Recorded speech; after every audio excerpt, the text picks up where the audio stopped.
So, as promised, Machiavelli is one of the important political thinkers that emerges really in the kind of early Enlightenment, if not pre-Enlightenment era. He reflects some of the values that you see in the Christian writings, then what we consider kind of the Dark Ages, the medieval period, where not a lot of science and scientific advances were taking place. And Machiavelli draws from a lot of those Christian writers who believed that humanity was naturally bad. He also, he didn't know it, but he was actually in agreement with Aristotle too, that you needed to really focus on what is instead of what should be. And this led him to really think about politics in kind of a brutal, very utilitarian way. He himself was an Italian political advisor to the Medici family. And the Medici family was a powerful banking family in the Republic of Florence, which was really a city-state. The Italian state had not been consolidated yet. And so what existed were a lot of warring families and a lot of cutthroat actions, literally people kidnapped and murdered in their sleep in their homes over the resources and the ruling of Italy. And Machiavelli wrote his first book, The Prince, as a literal handbook for how to consolidate power into the state of Italy. And his suggestions were very brutal indeed. He argued that a ruler was better feared than loved, and that he should execute all of his enemies. He should do so as quickly as possible, so not to allow them time to regroup. He advocated for whatever type of behavior was necessary to maintain power. And he argued that what was good and what was bad was not necessarily a real thing, that the only real measure of a good act would be one that maintained your power. So Machiavelli, when you hear someone talk about Machiavelli in politics, they're usually talking about someone who would be willing to do anything at all just to stay in power. The next important theoretical author we talk about is Thomas Hobbes. He's very important because he is the original social contract theorist, and we have two more to talk about that will argue with him. But Hobbes, again, is writing in a similar period to Machiavelli, where there is a lot of upheaval in his society. He's writing during the English Civil War, when there is a significant challenge to the British throne. He himself was a royalist, and that might be because he worked for Lord Cavendish. He formed social contract theory and as a way of justifying the existence of the monarchy. Essentially, he argued that if you really wanted to know why we needed government, you should think about what government was like before we actually had it, before we had society. And he says that government is the result of a social contract, that people in society contract with one another and hand over their power to the government, because life in the state of nature, life without government, life without society is way too brutal and solitary and nasty and short. He says that life without a government would be one of war of all people against all people, one where the strong take advantage of the weak. So from Hobbes' point of view, a leviathan, this is the term he used, an all-powerful government, an authoritarian government was necessary. And the reason for this is that human beings are selfish. They are motivated to take care of themselves primarily. They are willing to do horrible things to make that happen. So you should remove their power to the degree that they're able to do those things and give the most power to an authoritative ruler. In the same sort of overlapping time period of Hobbes, we have John Locke, who also was a social contract theorist. the social contract for him was, again, one that was made by individuals in society. But instead of arguing that the contract was made between individuals, he argues that the contract is made between individuals that are ruled and who rules them. So he believes that that is the actual source of legitimacy for the government, that the contract is between the ruler and the ruled. For Locke, this type of government, or the proper form of government, evolves from what he thinks is the state of nature as well. And he says that the state of nature is really a blank slate, the tabula rasa. And in this state, he says, we are most likely to become good because our social structures work best that way. But we do have mistakes, and there might be people who would be willing to use our freedoms to hurt other people. And for that reason, we need a government for the aberrations in society that don't want to follow the rules. So for him, a limited government would be perfect, one that allowed for the consent of the ruled, and also held the ruler quite accountable. This is very opposite of Hobbes. Hobbes believed that once the authority was given to the ruler, it could not be taken away, no matter what the ruler did. In fact, there was only one condition that Hobbes said made a ruler illegitimate, and that was if that ruler killed its subjects. Now, John Locke said that as soon as you lose the consent of the governed, then you have become an illegitimate government, and the governed have a responsibility to revolt in the case that the elected leaders cease to serve their interest. He says that tyranny is worse than the state of nature, so we should be careful about handing over too much power to the government.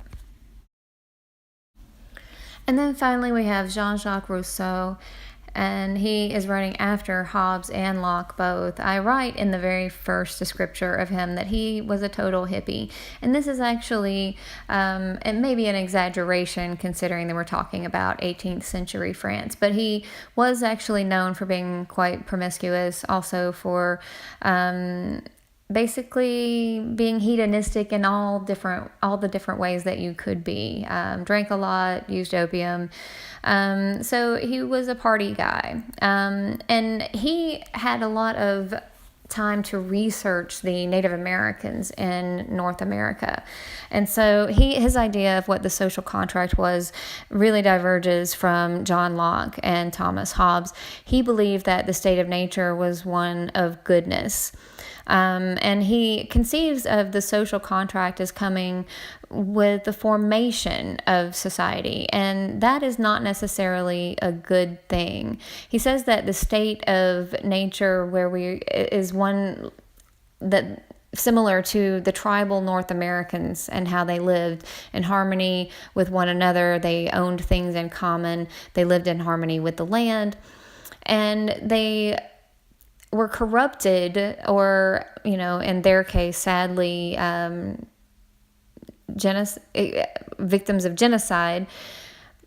But the corruption for the rest of society, he believes, came once we began to form social rules, and then after that formed a government based on those social rules.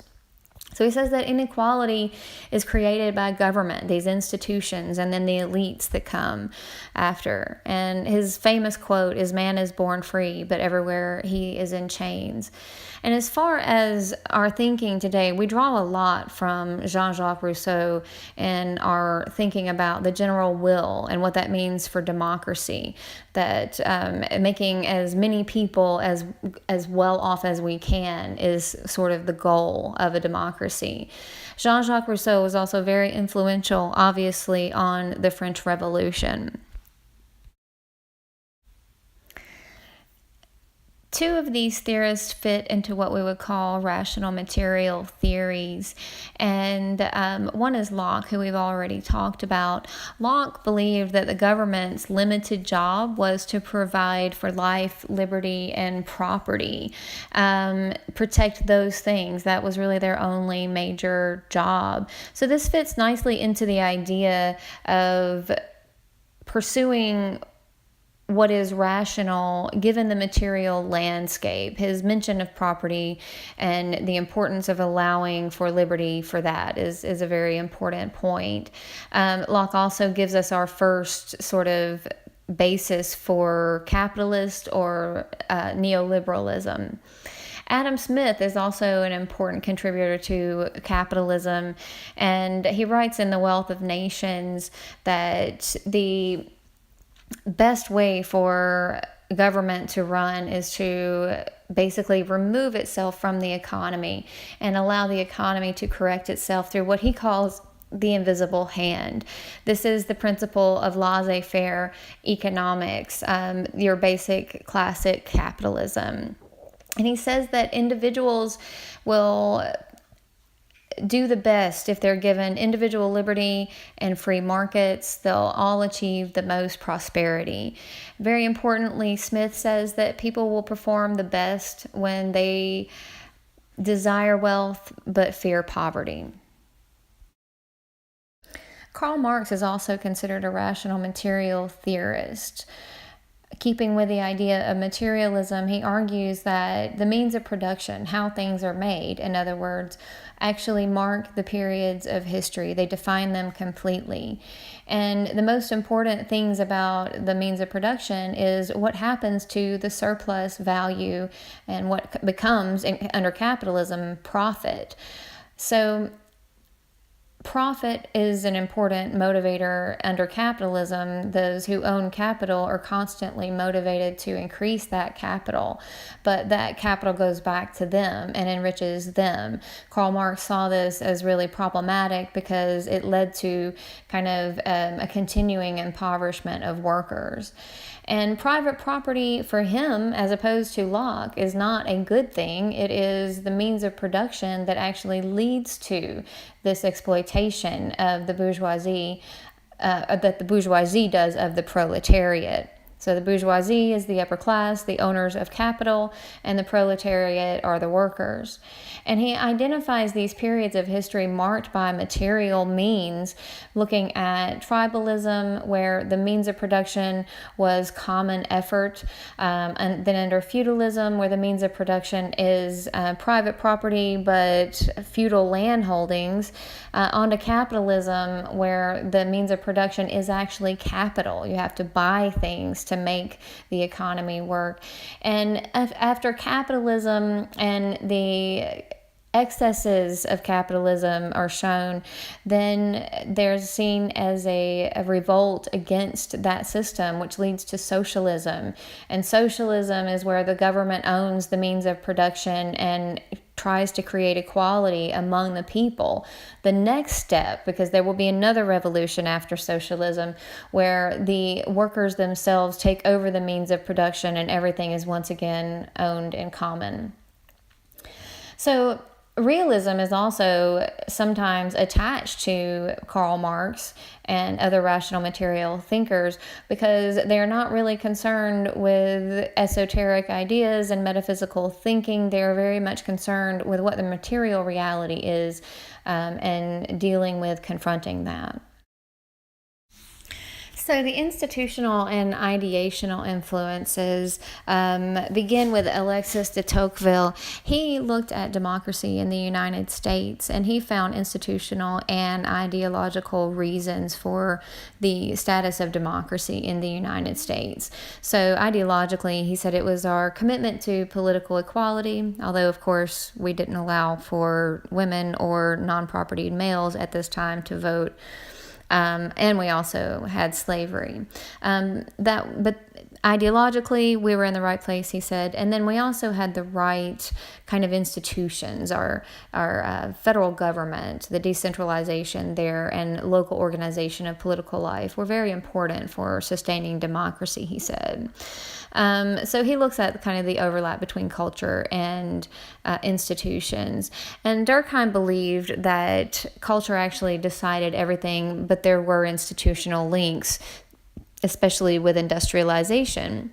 So he said that the social changes that were linked to industrialization had created kind of a vacuum of values, a vacuum of purpose for people. And as their lives changed from sort of village oriented to city industrial life, and this led to higher rates of suicide. So these two are very important thinkers about the purpose and influence of institutions and ideation.